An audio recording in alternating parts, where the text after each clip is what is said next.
জীবের মাঝে দিয়েছো প্রাণ, গাইতে দুনিয়া তোমারই তো গান। তুমি সৃষ্টি জীবের মাঝে দিয়েছো প্রাণ, গাইতে দুনিয়া তোমারই তো গান।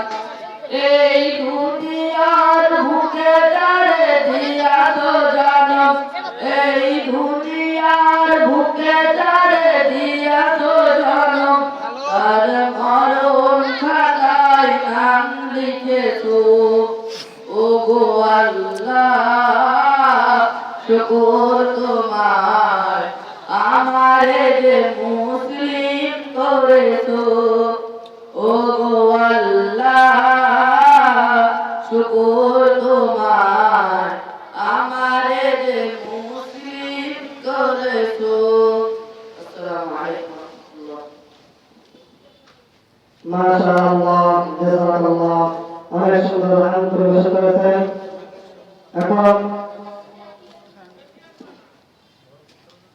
এখন আমাদের সাথে আমাদের বিশেষ বক্তা কুরআন এবং হাদিস থেকে মূল্যবান আলোচনা করবেন।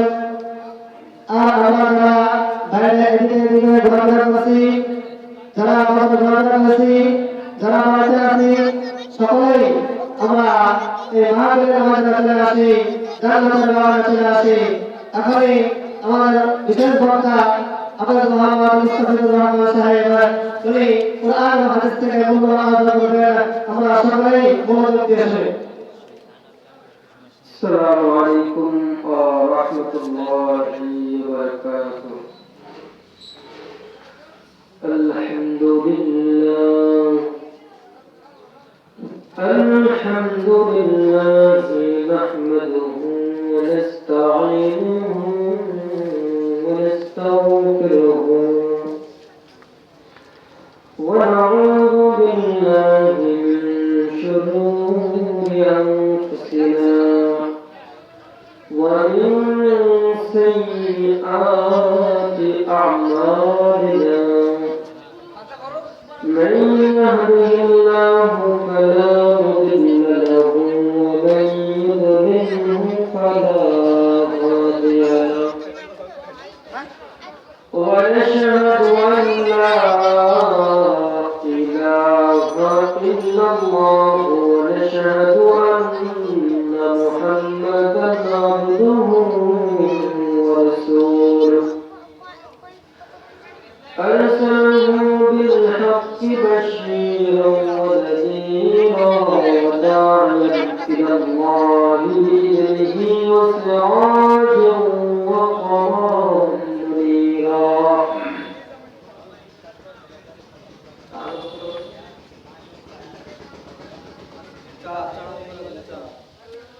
ونشهد أن لا إله إلا الله ونشهد أن محمدا عبده ورسوله. أرسله بالحق بشيرا ونذيرا وداعيا إلى الله بإذنه وسراجا وقمرا منيرا. أما بعد فأعوذ بالله من الشيطان الرجيم.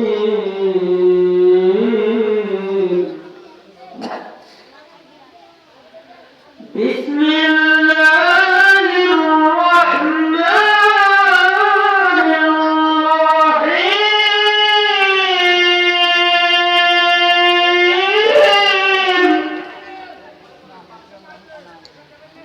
إنما المؤمنون إذا ذكر الله وجلت قلوبهم وإذا تليت عليهم آياته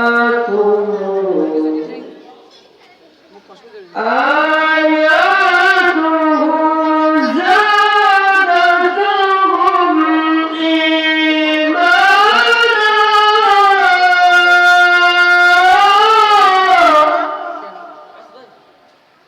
صدق الله مولانا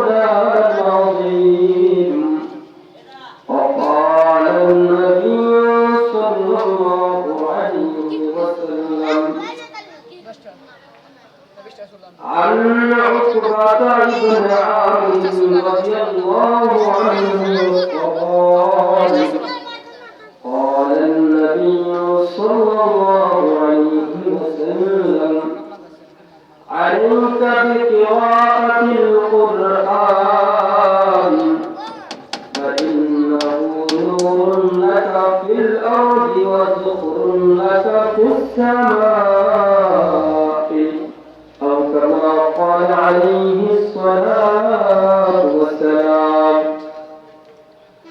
بلغنا بكماله كشفت بجماله حسنت جميع خصاله صلوا عليه وآله اللهم صل على محمد النبي الأمي وعلى آله وسلم تسليما ইমানের পথে অবিচল থেকে আর মরণ যেন হয় তোমারই কাছে মিনতি আমার ও রহিম রহমান ইমানের পথে অবিচল থেকে আর মরণ যেন হয়। আলহামদুলিল্লাহ।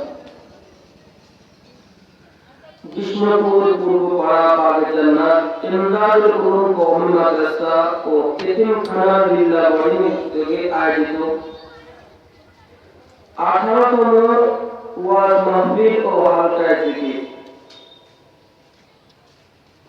আজকের মাহফিলের প্রধান বক্তা হিসেবে যিনি আলোচনা পেশ করবেন প্রধান বক্তা বিশিষ্ট আলিম দ্বীন হযরত মাওলানা মুফতি মুরাদুল্লাহ সাহেব হাফিজাহুল্লাহ মুহতামিম মুহাম্মাদিয়া মাদ্রাসা ফরিদপুর আল্লাহ তাআলা হুজুরকে সহিহ সালামতের আশায় এবং দ্বীনি আলোচনা করবার ও এলাকাবাসীদেরকে পরকালের নামাজের ওসিলা হিসেবে কিছু কথা শোনার তৌফিক দান করুন সকলে বলে আমিন। আজকের মাহফিলের বিশেষ বক্তা বিশিষ্ট আলেম হযরত মাওলানা মুফতি ওমর ফারুক হক্কানি সাহেব ইমাম ও খতিব সত্যজিৎপুর বাজার কেন্দ্রীয় জামে মসজিদ। আল্লাহ তাআলা হুজুরের নেক হায়াতে বরকত দান করুন সকলে বলে আমিন। আজকের মাহফিলে যিনি সভাপতিত্ব করতেছেন সাবেক চেয়ারম্যান জনাব মোহাম্মদ রফিক মাস্টার, আল্লাহ তাআলা মাস্টার সাহেবের নেক হায়াত বাড়ায় দিন সকলে বলে আমিন। আল্লাহ তাআলা মাস্টার সাহেবকে আসমানি জমিন সমস্ত প্রকার বিপদ আপদ বালা মুসিবত থেকে কুদরতিভাবে রক্ষা করে দিন সকলে বলে আমিন।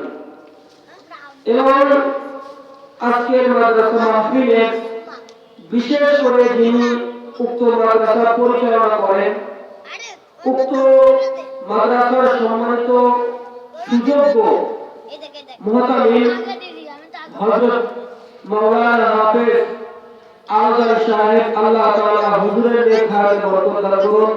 আল্লাহ তাআলা হুজুরকেও আসমানের জমিনে সমস্ত প্রকার বালা মুসিবত থেকে রক্ষা করে দিন সকলে বলে আমিন। বিশেষ করে কৃতজ্ঞতা প্রকাশ করব এলাকাবাসীদেরকে যারা অক্লান্ত পরিশ্রমে চেষ্টা প্রচেষ্টায় সাহায্য সহযোগিতায় এত সুন্দর একটা মাহফিলের অ্যারেঞ্জমেন্ট করেছেন। আল্লাহ তাআলা সাহায্যকারীদেরকে মুহিব্বিনদেরকে এই মাহফিলের সহযোগিতা করার কারণে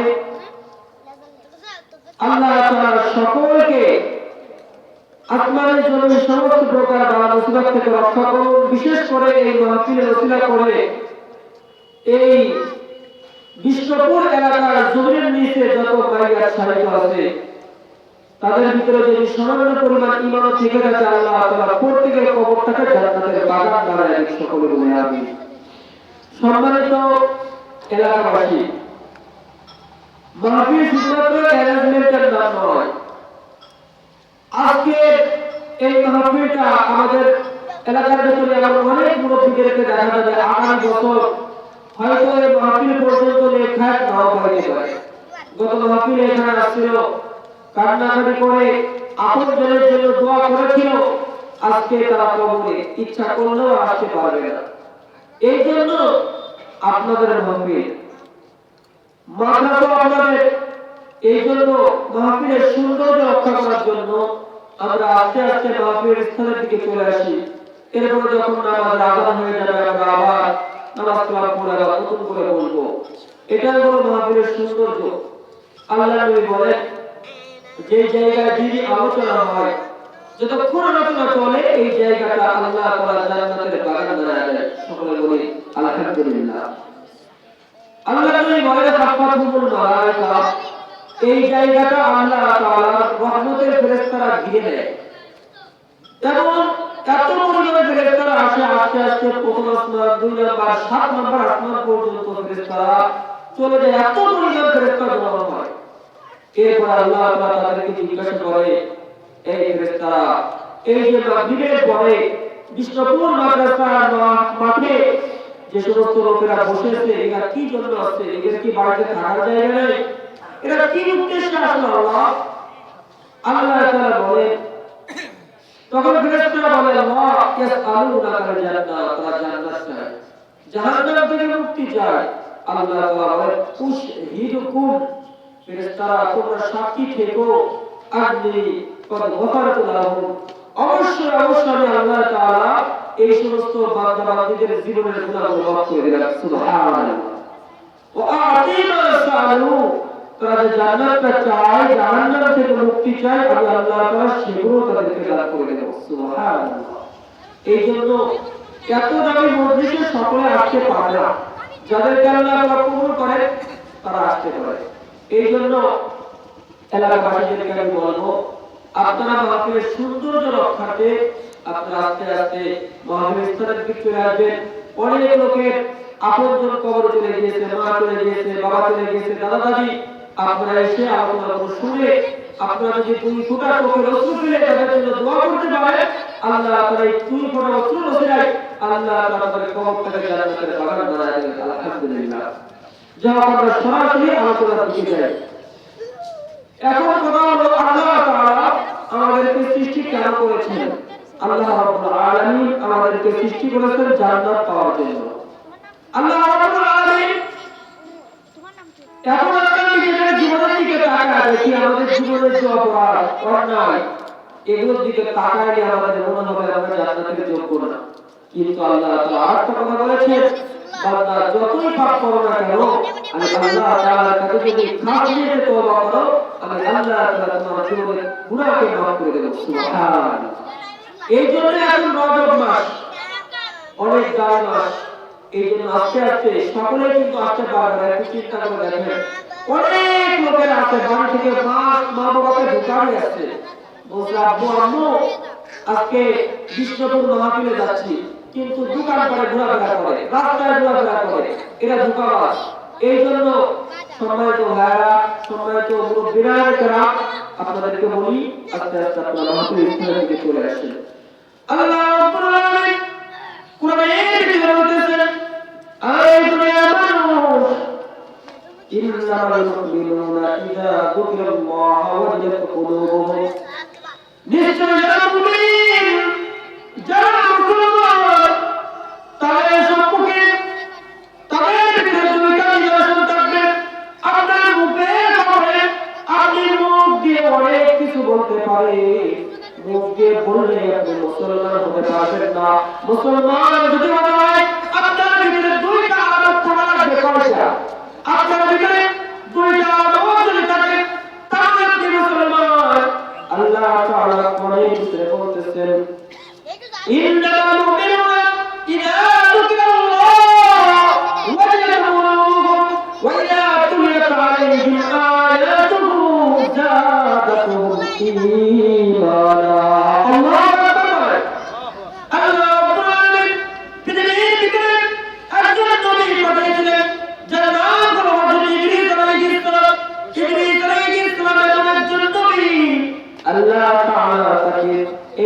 আমাদের মতো এই জমিনের ভিতরে তারা মৃত্যু দেন নাই, আল্লাহ তাআলা তারা মৃত্যুটা 4 নম্বর আসমানে দান করেছিলেন। বলেন সুবহানাল্লাহ।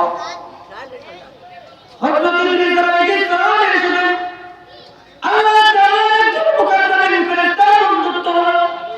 হযরত জিবরাইল আলাইহিস সালাম ইদ্রিস নবীর কাছে আসলো, আসার পর বলল, ইদ্রিস, আমি তোমার সাথে বন্ধুত্ব করতে চাই। ইদ্রিস আলাইহিস সালাম বললেন, বন্ধুত্ব করতে পারে, শর্ত হলো দুইটা। কয়টা? দুইটা শর্ত। এক নম্বর শর্ত হলো আমার মনের ভিতরে অনেক আশা, সূর্য যেখান থেকে ওঠে আর যেখানে গিয়ে ডুবে যায়, সূর্য যদিও ডুবে না, পৃথিবীর ঘূর্ণায়মানে আমাদের কাছে ডুবা মনে হয়। এই জিবরাইল, যদি তুমি আমাকে তোমার ডানায় করে সূর্য উঠার জায়গা আর ডুবার জায়গা দেখাইতে পারো, তাহলে আমি তোমার সাথে বন্ধুত্ব করবো। বলেন সুবহানাল্লাহ। একটা বলে জিবরাইল আলাইহিস সালাম তার ডানার উপরে ইদ্রিস নবীকে উঠাইয়া দুনিয়ার এক প্রান্তে নিয়ে গিয়ে আবার ওই জায়গা থেকে আরেক প্রান্তে নিয়ে দেখাইলেন। দেখানোর পরে বললেন, এখন কি তোমার সাথে বন্ধুত্ব করতে পারি? বলল, আরেকটা শর্ত আছে, এই শর্ত যদি আপনি পূরণ করতে পারেন তাহলে বন্ধুত্ব করব। বলল, সেই শর্তটা কি? বলল, ওই শর্তটা হলো, এই তুমি আমার কাছে কি উদ্দেশ্য আছো? আপনার ইবাদত, আপনার দান সদকা, আপনার সমস্ত ভালো কাজগুলো আমার কাছে ভালো লাগে, এই জন্য আমি তোমার সাথে বন্ধুত্ব করতে চাই। আর আল্লাহ তাআলা আপনারা দেখেন, যদি কেউ বন্ধুর বাড়িতে যায় তাহলে যাওয়ার সময় কিছু জিনিস সাথে করে নিয়ে যায় কি যায় না? আমি তোমার কাছে এসেছি একটা সুসংবাদ দেওয়ার জন্য। আল্লাহ তাআলা তোমার ব্যাপারে বলছেন, তুমি যে কাজ করবা আল্লাহ তাআলা ওই কাজের ভিতরে রহমত বরকত দুইটা প্রদান করে দেবেন। বলেন সুবহানাল্লাহ। আমরা যদি কেউ জানি 1 লক্ষ টাকা স্বর্ণ যদি কিনে রাখি, 1 বছরের পরে তার দাম হবে 2 লক্ষ টাকা। আমাদের ভিতরে যত লোক আছে টাকা পয়সা দিয়ে কিন্তু ওইটা কিনে রাখবে, ঠিক কিনা বলেন? হযরত ইদ্রিস আলাইহিস সালাম যখন জানতে পারলেন, উনি একবার সুবহানাল্লাহ বললেন, দুইবার নাকি 1 টাকা দান করলেন, 2 টাকা নাকি, একটা হজ করলে 2টা হজের নাকি, যত কাজ করবে একটা করলেন না, তাআলা তাকে 2 গুণ দান করে দিলেন। বলল, দোস্ত রে, তোমার সাথে বন্ধুত্ব করতে পারি যদি তুমি আমাকে জানাইতে পারো আমি কতদিন দুনিয়ার ভিতরে জীবিত থাকবো। বলেন না আল্লাহু আকবার। এই কথা বলার সঙ্গে সঙ্গে হযরত জিবরাইল আলাইহিস সালাম বললেন, আমার দায়িত্ব আল্লাহ তাআলার পক্ষ থেকে নবীদের কাছে ওহী নিয়ে আসা। মানুষের প্রাণ কবজ করার মন্ত্র নয়, এই মন্ত্রণালয়ের দায়িত্ব আমার না, এই মন্ত্রণালয়ের দায়িত্ব হলো হযরত আজরাইল আলাইহিস সালামের। বলেন না সুবহানাল্লাহ। উনি থাকেন 4 নম্বর আসমানে।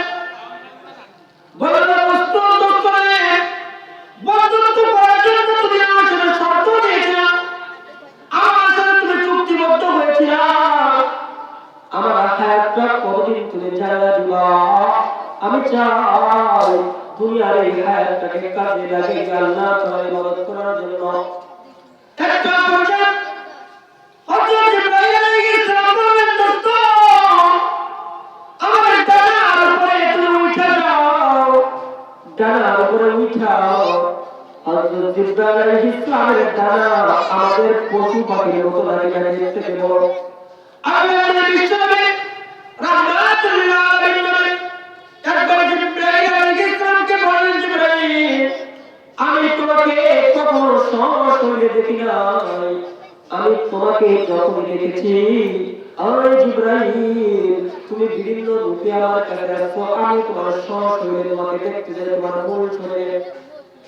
জিবরাইল আলাইহিস সালাম বললেন, ইয়া রাসূলুল্লাহ, আপনি আমাকে দেখতে পারবেন না, আমি এত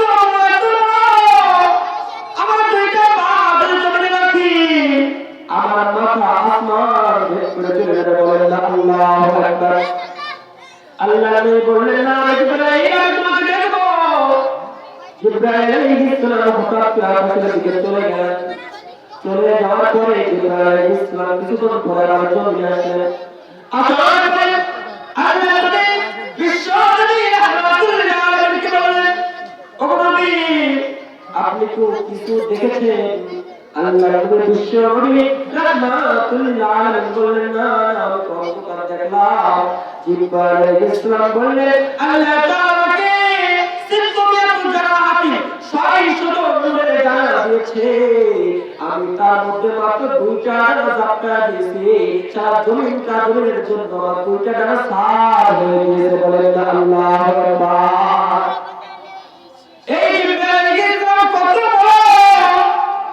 এই জিবরাইল আলাইহিস সালাম আল্লাহ তাআলাকে বললেন, ইয়া রাব্বুল আলামিন, ও প্রভু আমার মনের ভিতরে শখ, আমার মনের ভিতরে আশা, উম্মত মুহাম্মাদি এই যে বিষ্ণুপুর মাঠের ভিতরে যেই সমস্ত মুরব্বীরা, যেই সমস্ত যুবক ভাইরা মাসুম ছোট ছোট আলেম কোরআনটা বসে আছে, ওদেরকে তুমি জান্নাত দিবা। সব থেকে ছোট জান্নাত হলো 10 দুনিয়ার সমান। আল্লাহ ওই জান্নাতটা আমি একবার দেখতে চাই। সুবহানাল্লাহ। আল্লাহ তাআলা বলেন, জিবরাইল তুমি কখনো দেখতে পারবে না।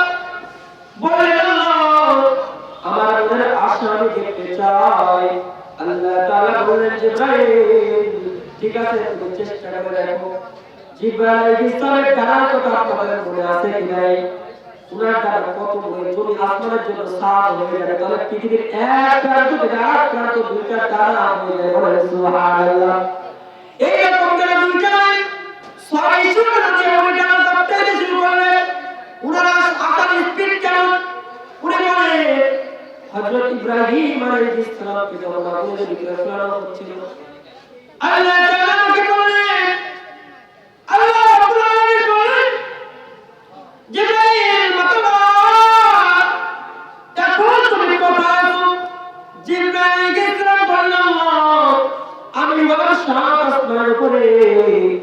আল্লাহ তাআলা বললেন, জিবরাইল আমার দোস্ত ইব্রাহিম কাবরের ভিতরে ফেলে দিয়েছি।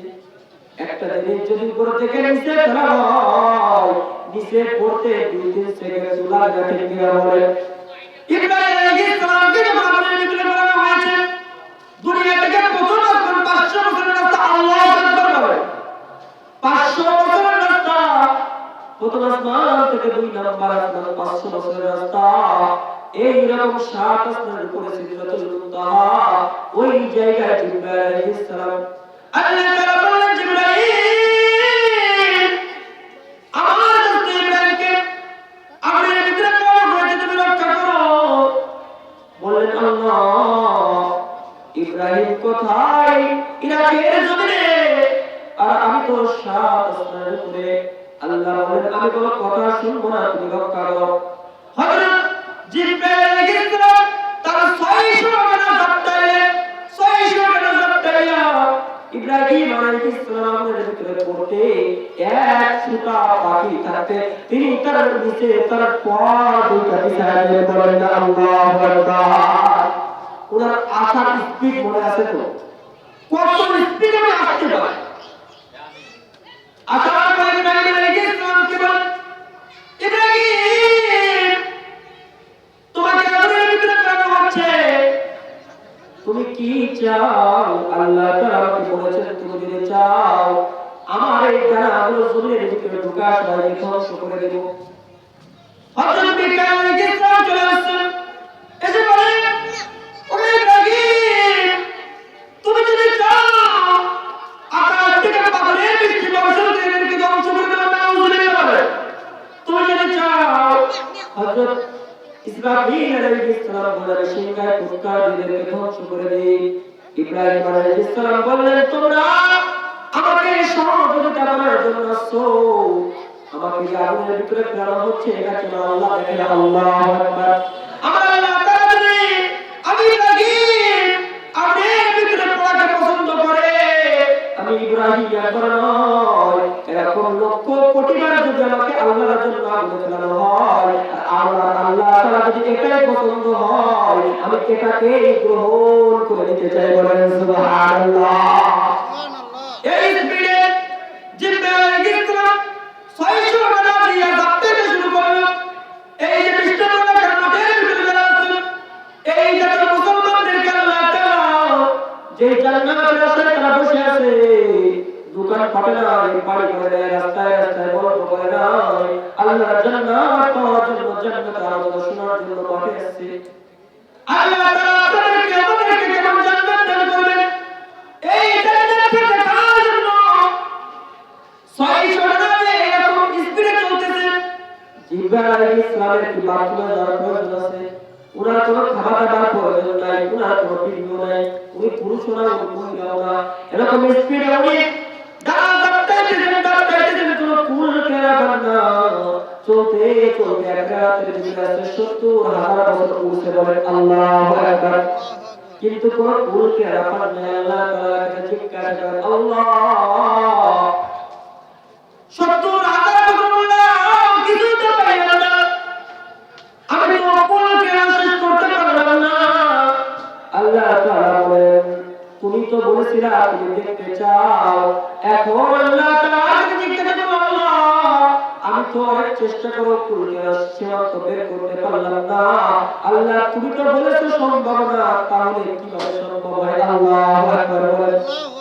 আল্লাহ 70,000 বছর সব থেকে সুন্দর জান্নাত যেটা আছে এর কুলকে পাইলাম না। আল্লাহ আমার তাতে ইচ্ছা করে কি পরিমাণ আসলাম। আল্লাহ তাআলা বললেন, তুমি কয়টা খুঁটি দেখছো?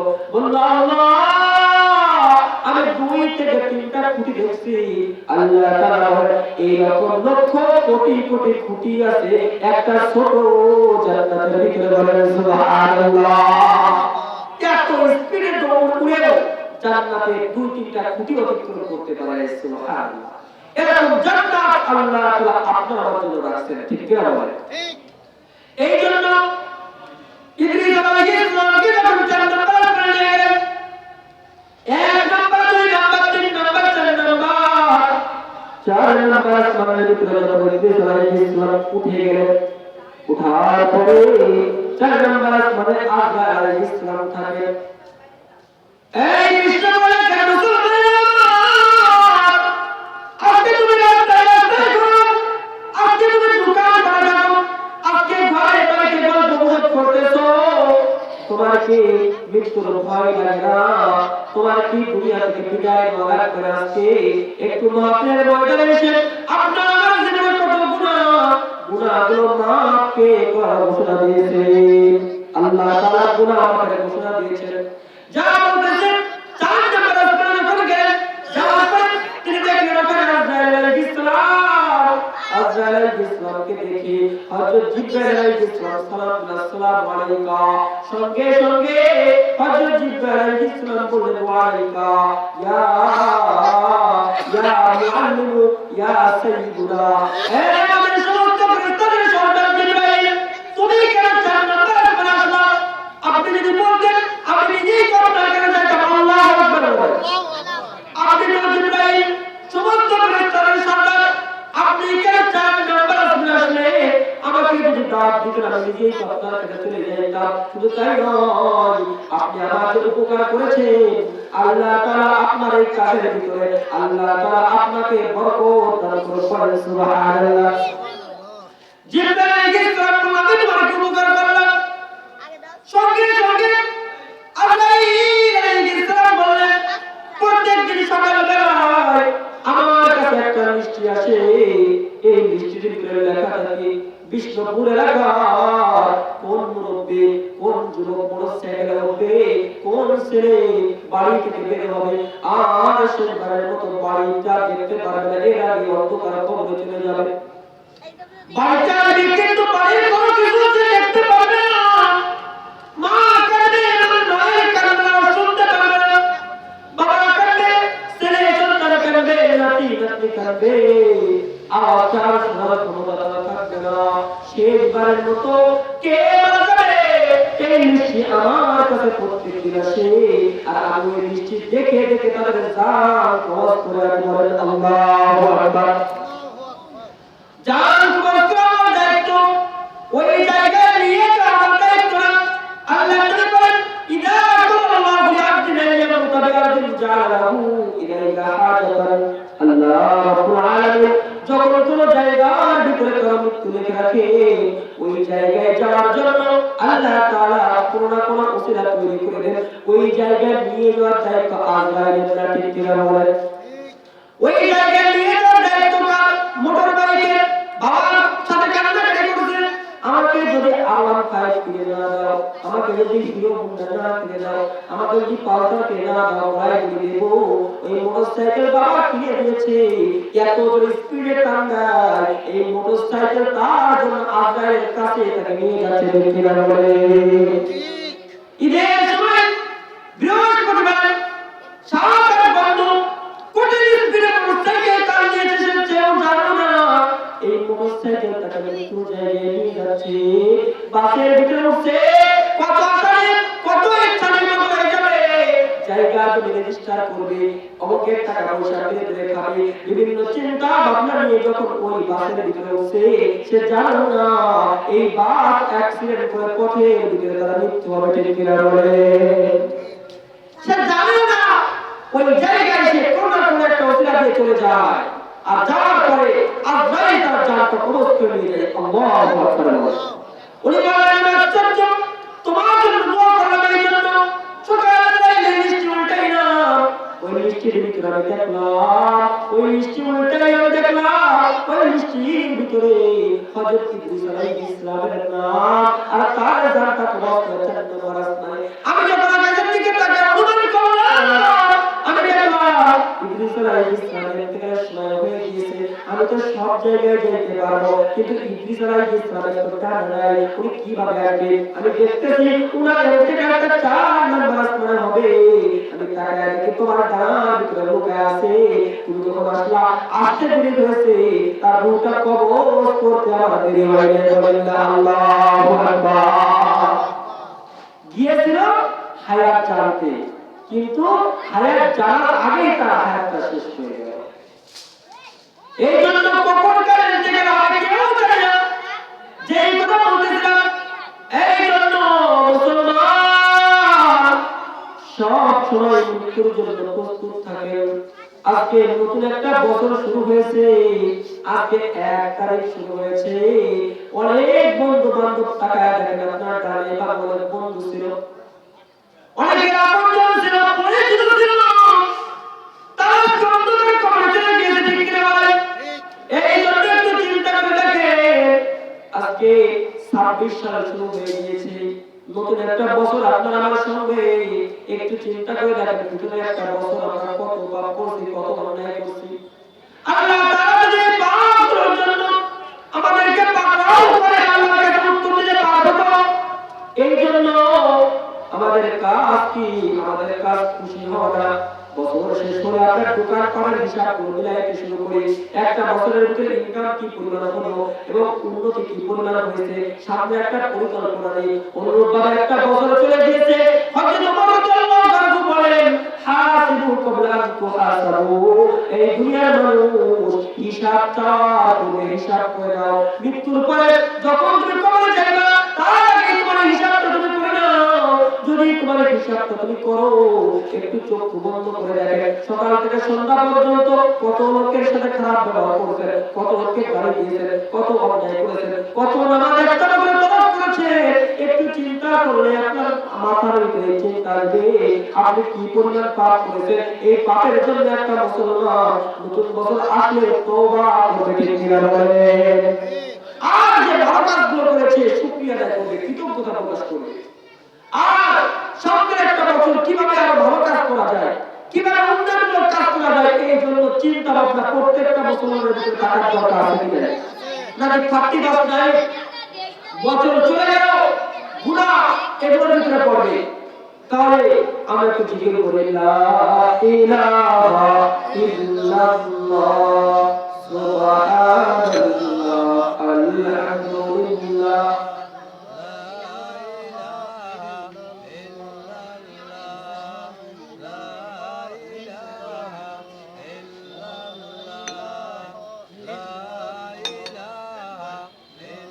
লা ইলাহা ইল্লাল্লাহু মুহাম্মাদুর রাসূলুল্লাহ সাল্লাল্লাহু আলাইহি ওয়াসাল্লাম।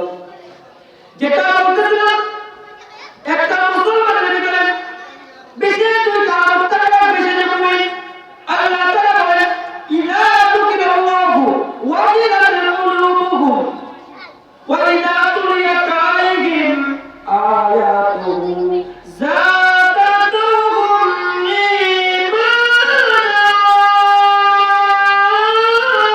আল্লাহু আকবার।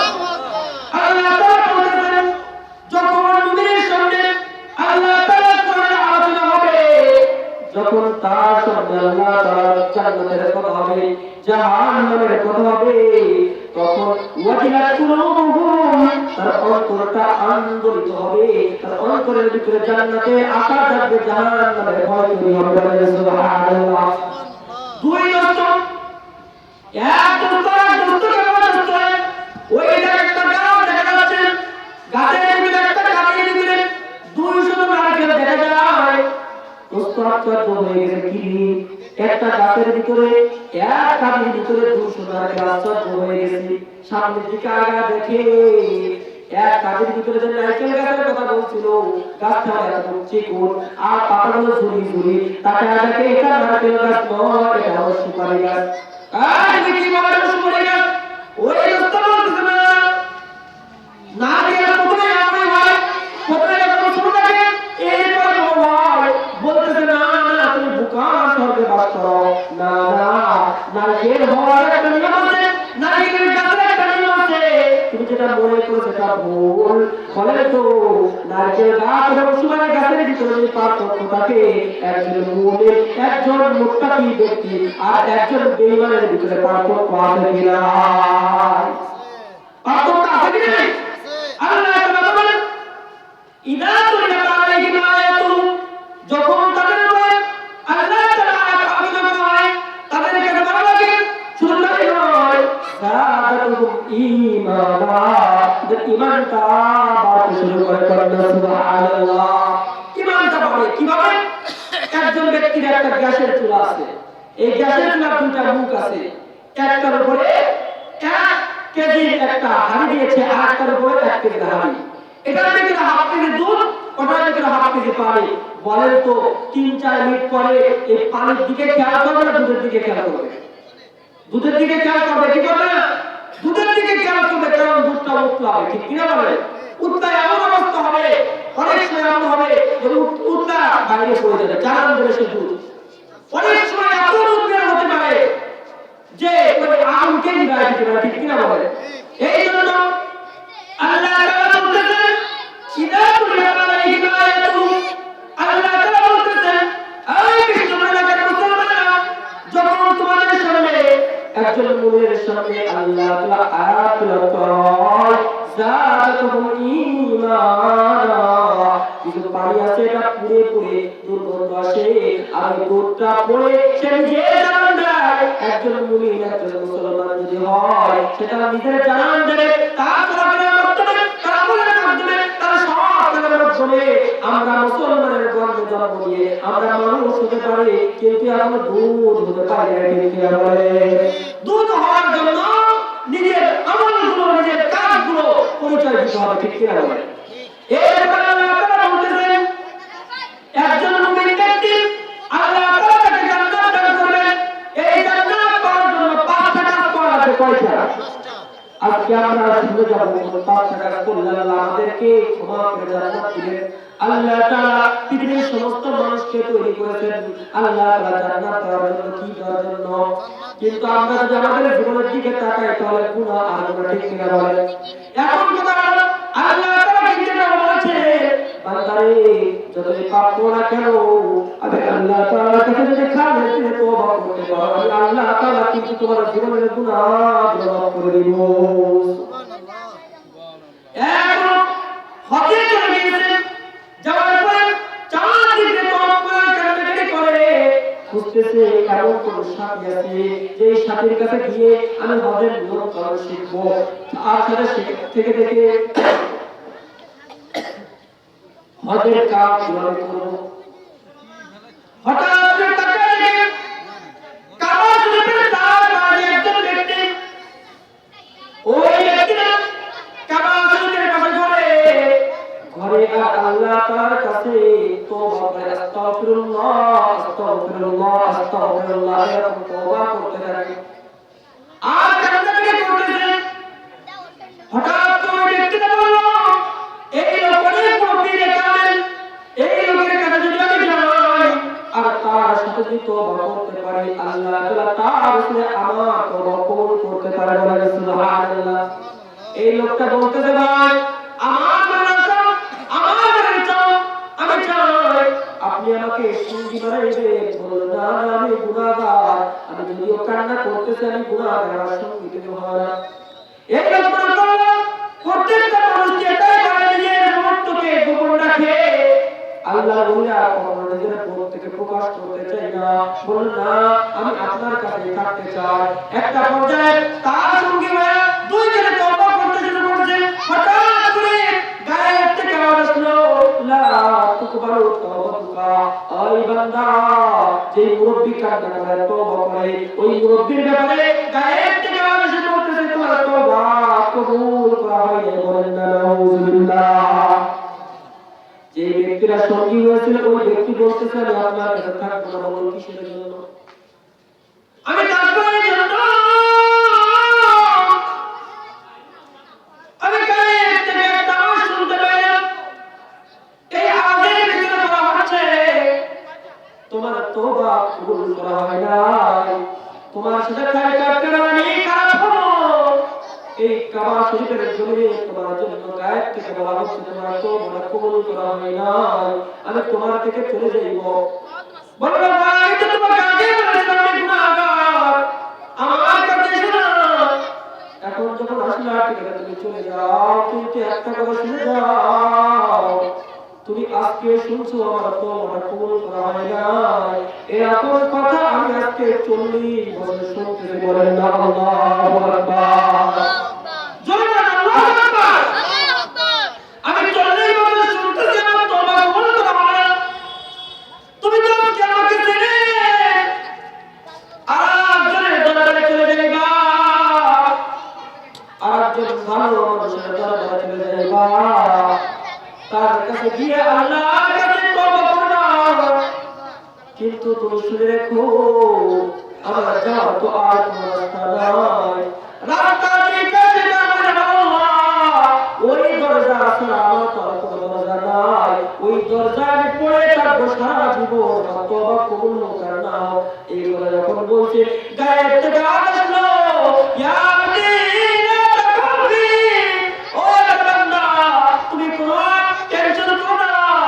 আল্লাহ তাআলা গায়ের থেকে আওয়াজ বলল, তুকবাল সাইরু আমালিকা। বান্দারে, আমি এখন এই তোর জীবনের সমস্ত গুনাহগুলো মাফ করে দিয়ে তোরগুলো তওবার যোগ্য না।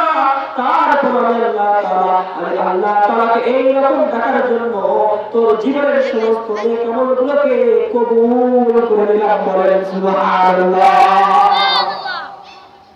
এই জন্য আল্লাহ তাআলা চান ক্ষমা করে দিতে। তাহলে ক্ষমা পাওয়ার জন্য 5টা কাজ করা লাগবে। কয়টা? এক নম্বর আল্লাহ তাআলা বলতেছেন ঈমান লাগবে, নেক আমল করা লাগবে। আল্লাহ তাআলা কোরআনের ভিতরে বলতেছেন, ওয়াদাল্লাহু আল্লাযীনা আমানু ওয়া আমিলুস সলিহাতি মিনহুম মাগফিরাতাও ওয়া আজরুন আযীমা। আল্লাহু আকবার। আল্লাহ তাআলা বলতেছেন, আল্লাহ তাআলা ওয়াদা করেছেন। আমাদের ওয়াদা আল্লাহ তাআলার ওয়াদা কিন্তু এক না, ঠিক কিনা বলেন? আমরা ওয়াদা করি, হঠাৎ করে বিবির হাতের দিকে তাকাইছে, ধান পাট অনেক ধান লাগাইছে, 200-300 একর ধান লাগাইছে।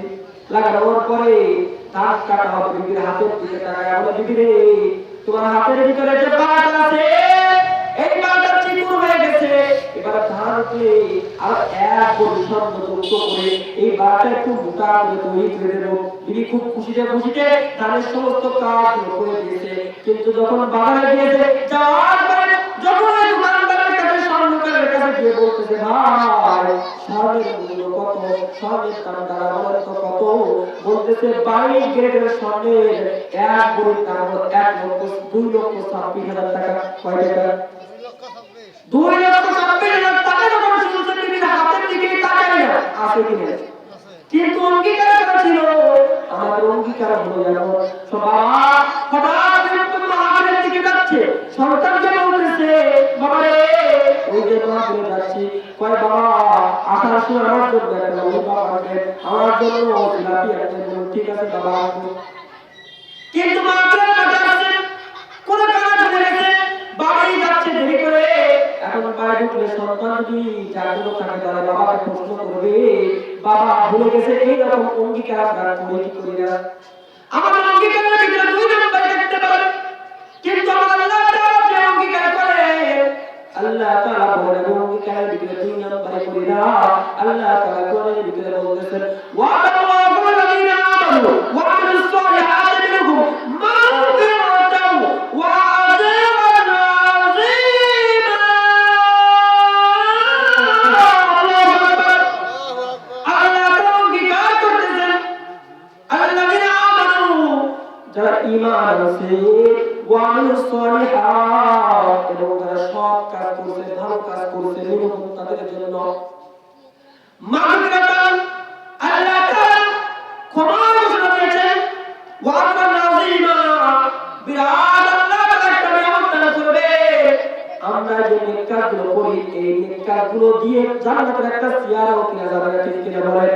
কিন্তু আল্লাহ তাআলাকে খুশি করলে আল্লাহ তাআলা এমনি এমনি আমাদের কই জান্নাত দান করে দেবেন। কারণ সুবহানাল্লাহ। তাহলে কি কাজ করা লাগবে? এর ভিতরে একটা ইমানদার আল্লাহকে বিশ্বাস করতে হবে। আমরা আল্লাহকে বিশ্বাস করি। 2 নাম্বার সৎ কাজ করতে হবে, ভালো কাজ করতে হবে। তার হুজুর আমি কি ভালো কাজ কম করে রাখি, আমি নামাজ পড়ি, রোজা রাখি, হজ করি, যাকাত দিই, এগুলো মূলত ভালো কাজ না, এগুলো হলো ভিত্তি। এগুলো কি? এগুলো হলো ভিত্তি। একজন মুসলমানের জন্য ঈমানের উপরে নামাজ, রোজা, হজ, যাকাত, বুনিয়াদ ইসলাম আলাল খামসিন, শাহাদাতু আল্লা ইলাহা ইল্লাল্লাহ ওয়া তুকিমাস সালাতা তুতিয়াজ যাকাতা তাসুমু রমাদানা তাহুজ্জাল বাইতা। নামাজ পড়তে হবে, রোজা রাখতে হবে, হজ করতে হবে, সামর্থ্য থাকলে, অর্থ থাকলে যাকাত দিতে হবে। একজন মুমিন ব্যক্তি ঈমান আনবে, এই 5টা হলো মূল ভিত্তি। এর সাথে আরো নেক কাজ করার দরকার আছে কিনা? নেক কাজ কি? আল্লাহ নবী হাদিসের ভিতরে বলেছেন 5টা নেক কাজ। 1 নাম্বার হলো তাসবিহুল আতিশ। যদি কোন মুসলমান হাসি দিয়ে আলহামদুলিল্লাহ বলে, তাহলে আপনি বলবেন ইয়ারহামুকাল্লাহ। ইমাম আবু দাউদ রাহমাতুল্লাহ আলাইহি উনি একবার রাস্তা দিয়ে যাচ্ছেন, এক লোক হাসি দিয়ে আলহামদুলিল্লাহ বলছে। ইমাম আবু দাউদ রাহমাতুল্লাহ আলাইহি উত্তর দিতে ভুলে গেছে। হঠাৎ করে তাকায় দেখেন ওই লোকটা নৌকা পার হয়ে উপরে চলে গিয়েছে। আবু দাউদ রাহমাতুল্লাহ আলাইহি এক দিরহাম দিয়ে 1 টাকা খরচ করে নৌকায় উঠা ওই পাশে গিয়ে ওই লোকের কানের কাছে গিয়ে বলতেছে রাহমাতুল্লাহ। আবু দাউদ রাহমাতুল্লাহ আলাইহি যখন মারা গেছে, একজন লোক স্বপ্ন দেখে ওনার এই রাহমাতুল্লাহর উপরে আল্লাহ তাআলা খুশি হয়ে তাকে জান্নাত দান করে দিয়েছে। সুবহানাল্লাহ। 2 নম্বর হলো রব্বুল সালাম। যদি কোনো ভাই আপনাকে আসসালামু আলাইকুম বলে, আপনি সালাম উত্তর দিবেন। আল্লাহ নবী বলেন যদি কোনো ব্যক্তি দিনে রাতের ভিতরে 30 বার সালাম দেয়, কয়বার?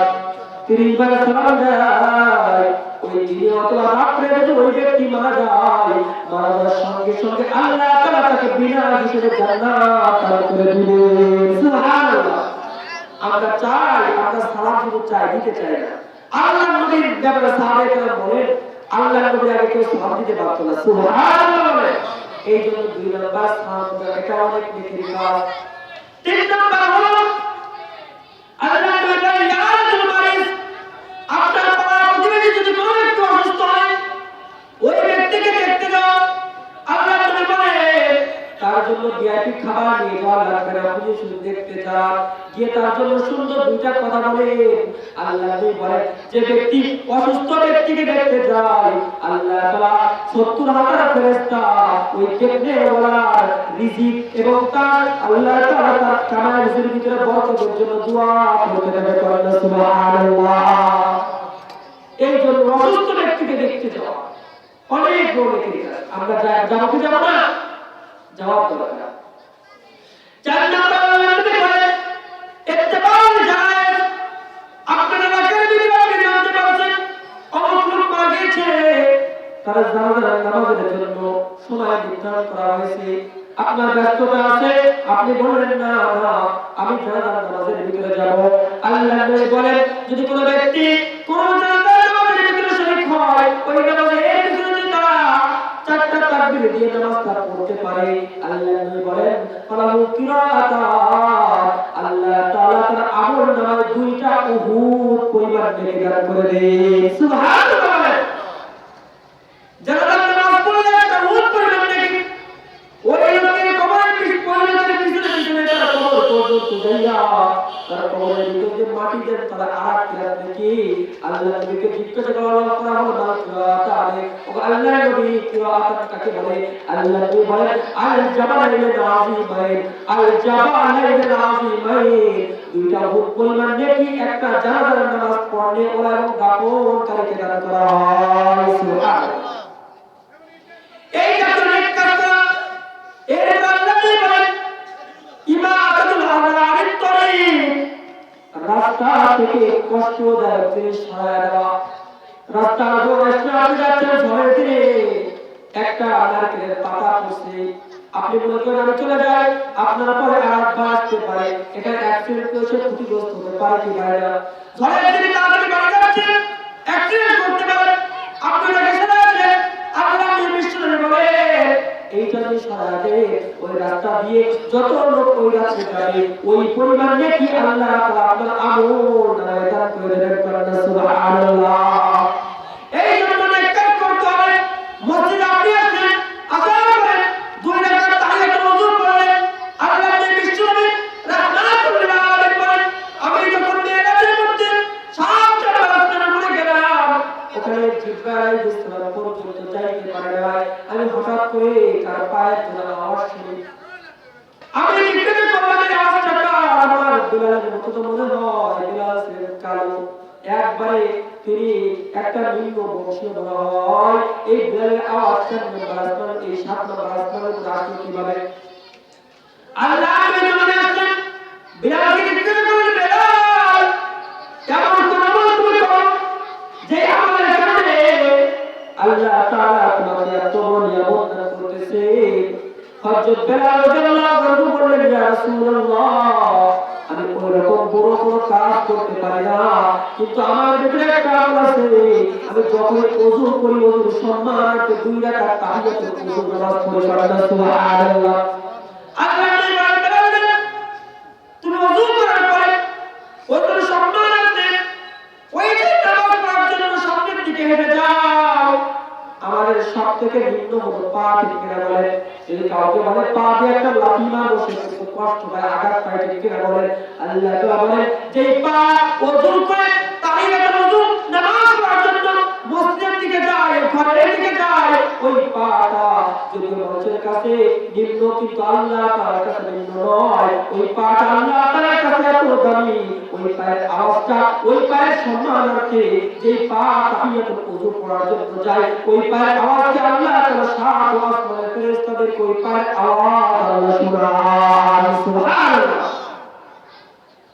আল্লাহ তাআলা মানব মুসলিমিন রাজু ফায়ুসিলু দুআ সুম্মা ইসাল্লি রাকাতাইন ইয়াকবালু আলাইহিমা বিকলবিহি ওয়াজাদাত লাহু জান্নাহ।